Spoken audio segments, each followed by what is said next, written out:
Saudara-saudara pendengar yang kami kasihi dimanapun Anda berada, Anda kembali bersama kami pada acara Telaga Tegur Sapa Gembala Keluarga. Saya Gunawan Santoso dari Lembaga Bina Keluarga Kristen atau LBKK. Kali ini akan berbincang-bincang dengan Bapak Pendeta Dr. Paul Gunadi.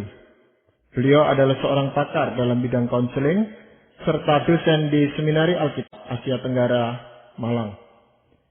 Kami kali ini akan memperbincangkan tentang ibu dan anak perempuannya. Kami percaya acara ini pasti akan sangat bermanfaat bagi kita sekalian. Dan dari studio kami mengucapkan selamat mengikuti. Pak Paul, kalau kita memperhatikan hubungan anak dengan orang tuanya, itu rasanya kok memang ada sesuatu yang khas kalau anak itu perempuan dengan ibunya gitu Pak Paul. Apakah memang ada hubungan yang khas Pak? Ada Pak Gunawan. Jadi meskipun orang tua yang berlawanan jenis mempunyai andil ya dalam membesarkan anak, tapi orang tua yang sesama jenis dengan si anak ternyata mempunyai peranan yang unik terhadap pertumbuhan atau perkembangan si anak itu. Itu apa karena sama-sama emosionalnya atau bagaimana Pak? Sebetulnya memang ya ada pengaruh ya kesamaan ciri-ciri tertentu ya. Misalkan kalau anak itu kebetulan memang agak mirip dengan ayahnya sehingga ayahnya lebih bisa mengerti si anak, atau si anak perempuan itu mirip dengan ibunya, si ibu lebih bisa mengerti si anak. Tapi sebetulnya peranan orang tua yang sejenis, dalam hal ini ibu, sangatlah besar terhadap perkembangan kepribadian anak perempuannya. Tapi yang mula-mula menyadari hal itu sebenarnya anak itu lebih sadar lebih dahulu atau ibunya yang sadar lebih dahulu Bapak? Sebetulnya kehilangan peranan si ibu lah yang nanti dirasakan oleh si anak. Seringkali si anak nggak begitu menyadari kalau ibunya itu memang ya terlibat dalam kehidupannya. Waktu si ibu tidak terlibat dalam kehidupannya, barulah kehilangan itu membuahkan dampak yang dirasakan oleh si anak. Nah kalau begitu anak itu tadi merasakan dampaknya dan sebagainya. Itu kan nggak bisa kalau anak itu masih bayi sekali gitu Pak Paul ya. Itu pada sekitar usia berapa Pak Paul? Sebetulnya si anak ini mulai merasakan perlakuan si ibu kepada dirinya sejak masa kandungan. Sudah tentu pada masa kandungan si anak memang belum bisa mencerna ya secara komprehensif, secara intelektual apa yang terjadi pada dirinya atau apa itu yang ibunya berikan atau tidak berikan kepada dirinya. Tapi si anak sebetulnya bisa sedikit banyak mengetahui apakah kelahirannya diingini atau tidak oleh ibunya. Misalnya melalui belayan, melalui suara yang lembut, melalui doa yang si ibu panjatkan untuk si anak. Hal-hal itu mengkomunikasikan kasih sayang. Sebaliknya, si ibu sering marah-marah, si ibu tidak langsung memberikan susu kepada si anak pada masa si anak itu misalnya berusia beberapa bulan, membiarkan si anak dalam kotorannya, tidak membersihkannya atau membentak si anak. Hal-hal tersebut mengkomunikasikan bahwa kehadiran si anak itu tidak terlalu diinginkan oleh ibunya. Nah, meskipun si anak belum bisa ya mencerna secara intelektual apa yang terjadi, tapi si anak sudah bisa tahu apakah kehadirannya diinginkan atau tidak oleh ibunya sendiri. Nah kalau sampai tahap itu kan sebenarnya sama saja, anak itu perempuan atau anak itu laki-laki kan tidak ada bedanya Bapak. Betul sekali. Jadi pada masa bayi itu boleh dikata baik anak laki-laki ataupun anak perempuan ya akan menikmati ya kehadiran si ibu dan akan sama-sama juga menderita kehilangan si ibu kalau si ibu itu tidak terlibat dalam kehidupan mereka. Nah, perbedaan jenis kelamin ini barulah menampakkan dampaknya sewaktu si anak mulai besar ya, sekitar si usia misalnya 4 tahun, 5 tahun. Barulah si anak perempuan pada khususnya sekarang ini lebih bisa mendapatkan dampak-dampak baik positif maupun negatif kalau si ibu itu misalnya tidak terlibat dalam kehidupannya. Mungkin ada kebutuhan untuk melihat model itu Pak Paul. Karena sama-sama perempuan itu kan lebih gampang buat si anak ini. Ternyata model itu tuh penting sekali ya dalam pertumbuhan kepribadian anak perempuan. Dengan dia melihat si ibu, dia juga bisa mencontoh bagaimanakah bersikap, berperilaku sebagai seorang wanita. Namun Pak Gunawan, salah satu hal yang penting sekali yang bisa diberikan ibu kepada anak perempuannya ialah rasa dikasihi. Jadi anak perempuan itu perlu sekali merasakan bahwa dirinya itu dikasihi oleh ibunya. Sudah tentu ya anak perempuan juga perlu mengetahui bahwa dia dikasihi oleh ayahnya. Tapi ternyata bahwa dia dikasihi oleh ibunya itu akan lebih berdampak di dalam kehidupannya. Iya.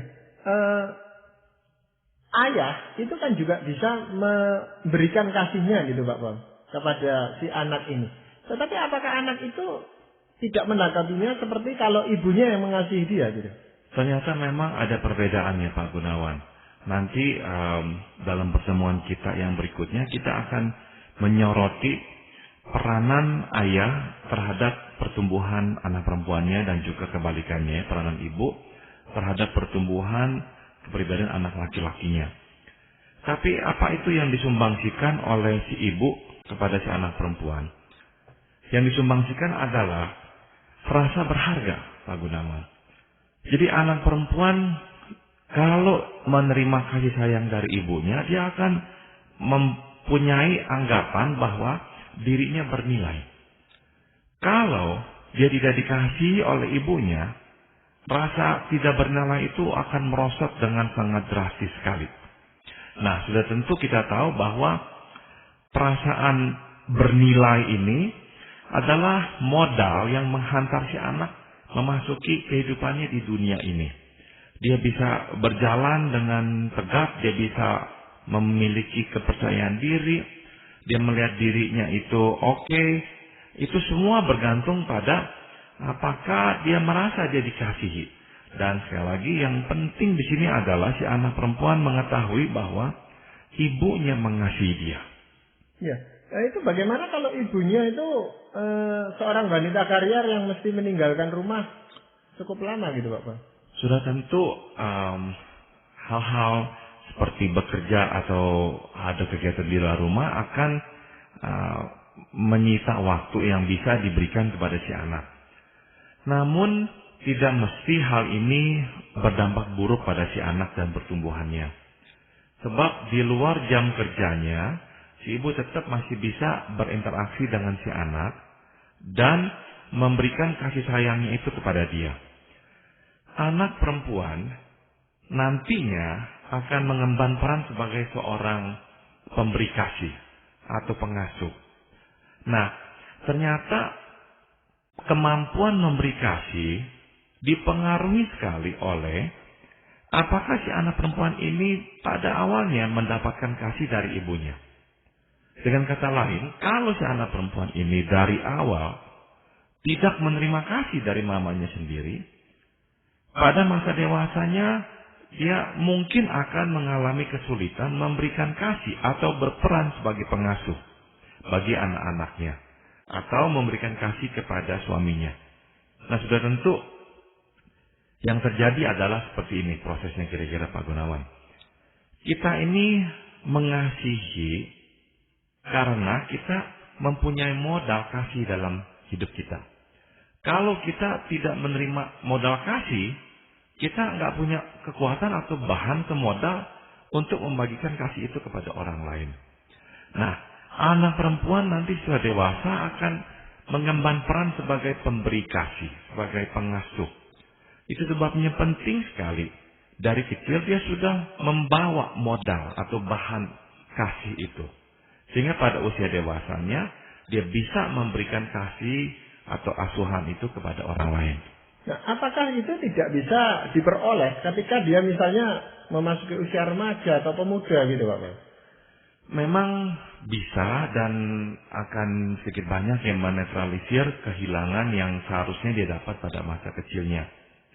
Tapi sudah tentu yang lebih baik adalah si anak perempuan itu sudah mendapatkan kasih sayang pada masa kecilnya. Sebab itulah yang menjadi modal dia memasuki masa remaja juga. Kalau anak perempuan tidak mendapatkan itu, Pak Gunawan, yang saya khawatirkan adalah dia akan mencari-cari kasih sayang itu dari luar. Atau dia akan mencoba membuktikan dirinya sangat mandiri. Dia orang yang tidak bergantung pada orang lain. Tujuannya adalah agar orang bisa menghargai dia. Nah, sekali lagi saya ingatkan bahwa dikasihi oleh ibu membuat anak perempuan merasa dirinya bernilai. Jadi kalau tidak dikasihi, dia merasa tidak bernilai. Akibatnya ada sebagian anak perempuan yang akan mengembangkan sikap mandiri yang sangat kuat sekali agar bisa mendapatkan pengakuan atas prestasinya, atas kemampuannya. Dan bahwa dia tidak bergantung pada orang lain. Dan dia tidak perlu bantuan orang lain untuk membuat dirinya bernilai. Nah, sekali lagi, terpaksalah si anak itu mengumpulkan bahan untuk membuat dirinya bernilai. Atau kecenderungan yang satunya yang ekstrim, berkebalikan dari mandiri adalah justru mengembangkan sikap bergantung. Dia akan bergantung pada orang lain agar orang bisa sedikit banyak memberikan perlindungan dan kasih sayang kepada dirinya.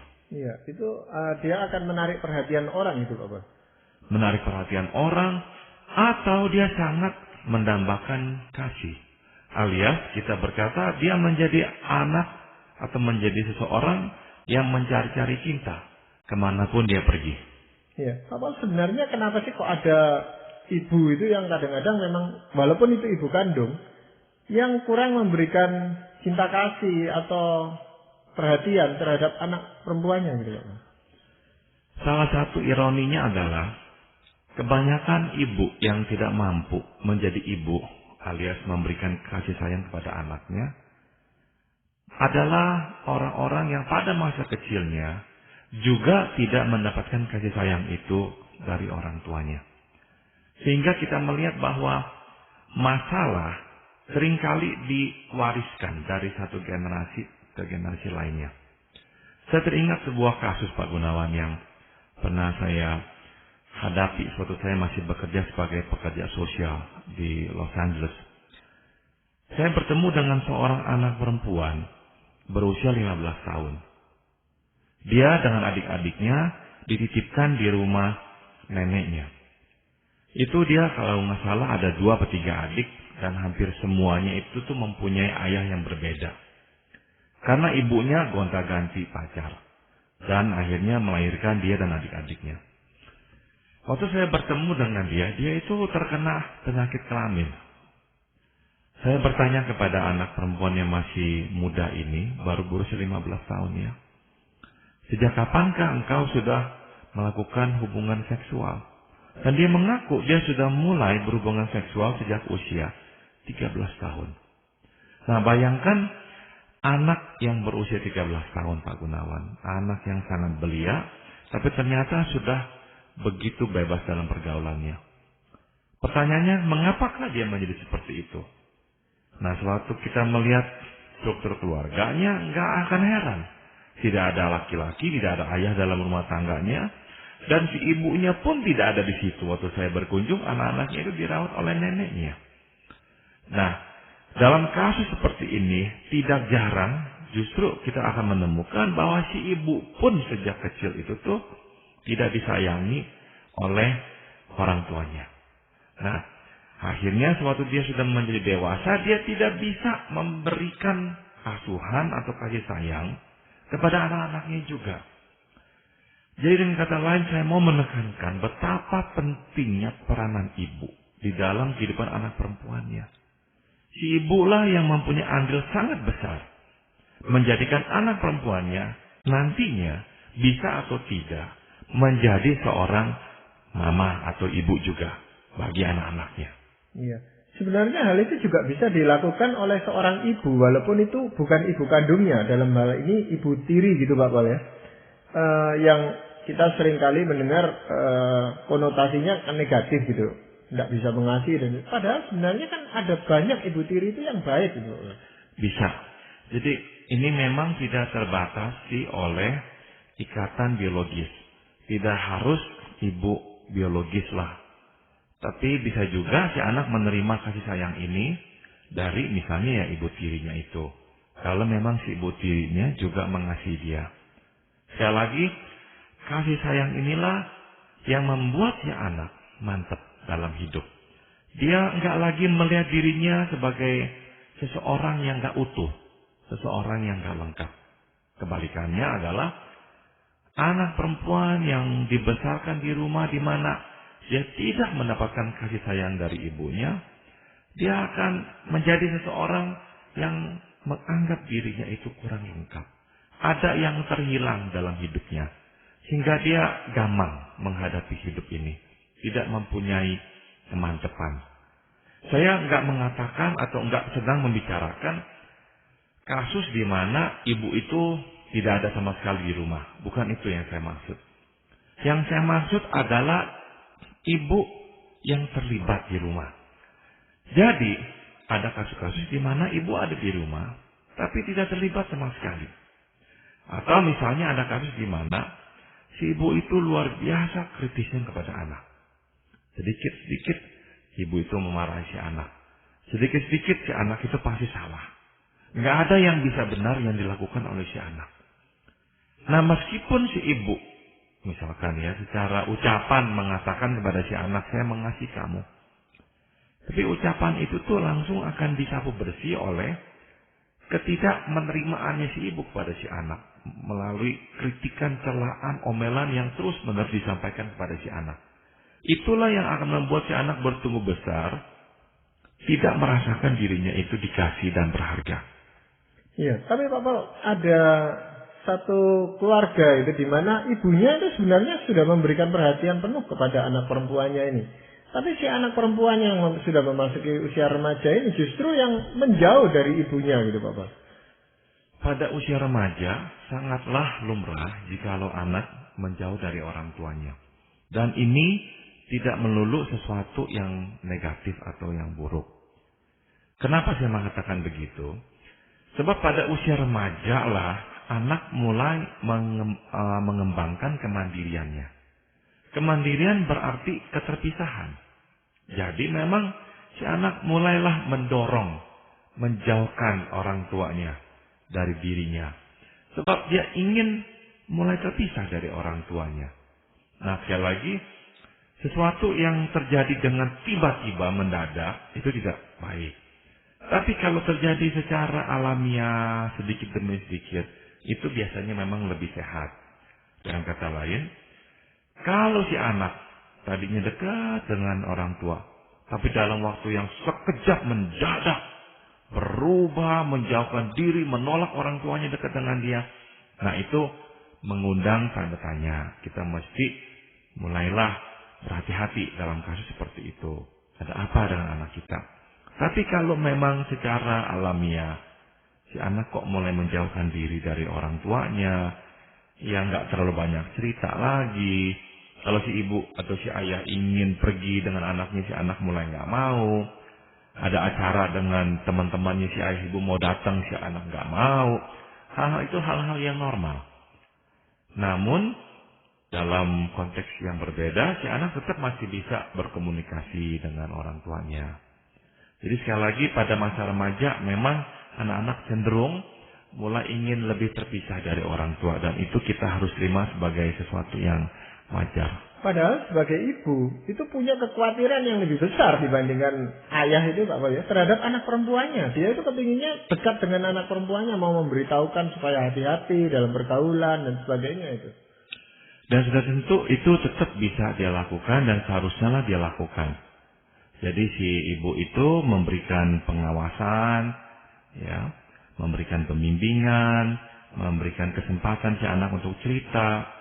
Nah, dengan cara-cara itulah si anak perempuan lebih bisa terbuka. Dan kalau si anak perempuan bisa yakin bahwa ibunya nggak mengkritik, nggak memarahi dia, dan bisa menerima pergumulannya, ada kemungkinan besar si anak perempuan justru akan mau terbuka dengan mamanya. Sebab dia akan mengalami kebingungan. Dan suatu ketika dia mungkin ingin tahu pendapat mamanya. Yang pernah mengalami masa remaja juga. Jadi sesungguhnya kalau kedekatan ini bisa dipelihara terus sampai masa remaja, justru pada masa remaja inilah si anak perempuan mendapatkan dukungan yang sangat dia butuhkan. Sekali lagi banyak hal-hal yang dialami oleh anak remaja ini yang dia nggak mengerti dan dia butuh sekali seorang perempuan yang lebih dewasa untuk memberikan pengarahan kepadanya. Ya, jadi sebenarnya di sini peran ibu sebagai pembimbing maupun sebagai model itu Pak Paul ya. Itu secara praktis itu apa yang ibu ini bisa lakukan terhadap anaknya? Nomor satu adalah si anak harus menerima kasih sayang sejak kecil. Harus menerima suatu pelukan rangkulan tanpa syarat dari ibunya sejak dari kecil. Kalau sudah masa remaja barulah si ibu memulainya, terlambat. Sudah tidak ada lagi ikatan itu. Jadi masa remaja akan bisa lebih mudah dilewati kalau masa-masa kecil itu sudah terjalin hubungan yang baik antara si ibu dengan anak perempuannya.